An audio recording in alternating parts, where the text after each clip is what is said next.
Bog čuva Srbiju! Bog čuva Srbiju! Bog čuva Srbiju!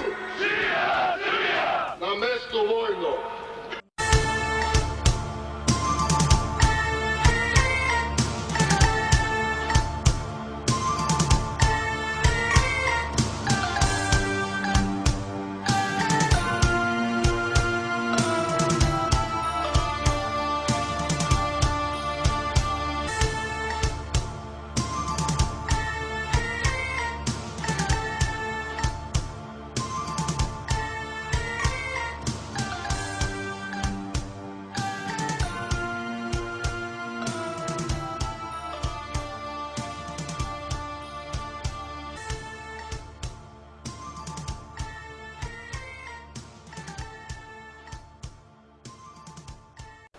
Pamtit će se dok nas ima, da si bio majka svima, ponos svojih prađedova, kršni junak slavno kova.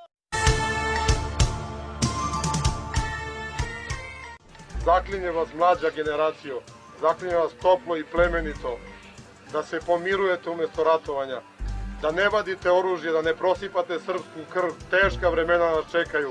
Srbija je ta nesretnica koju ćemo uskoro braniti, najverovatnije, ne daj Bože, ali bit će tako. Branit ćemo je po šančevima, po rovovima, branit ćemo je na bunkerima, ovenčat ćete se i slavom i krvlju, najverovatnije, iako mi to ne želimo. Nemojte da prosipate vašu krv između vas, zaklinjem vas da ne nosite oružje, da se ne ubijate, jer to je greota. Onda smo krenuli preko Terazija u pravcu Narodne skupštine.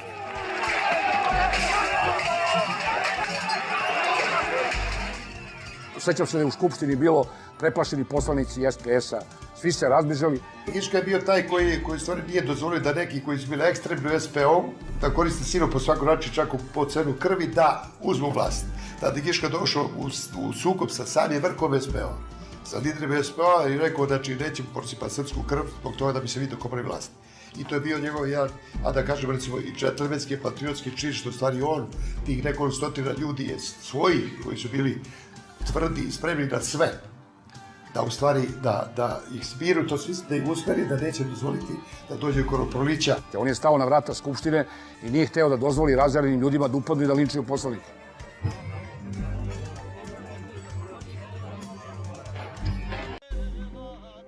I odjednom, što je najbitnije, posle toga, jedno pola sata, kad je Giška poginuo, znači odjednom je prestalo sve.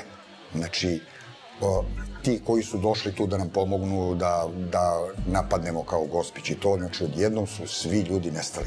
Evo vam primer.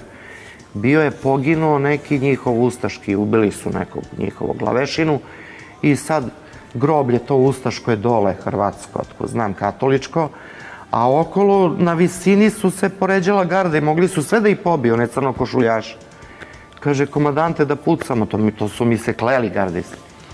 I Đorđe je rekao, ne, braćo, kaže, ovo je sveti čin, ovo, kaže, ako hoćemo da Bog bude s naše strane, ne smemo da radimo. Pustite da se sahrane, pa ima vremena.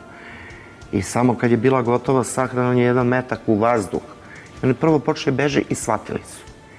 E sad, na primjer, kad je moj Đorđe ubijen, a nije poginuo od njih, to što pričaju, ja znam da je ubijen iza leđa. Ja znam. Znači, kad je moj Đorđe poginuo, to je živa istina da su svi Hrvati ustaše prestali da pucaju.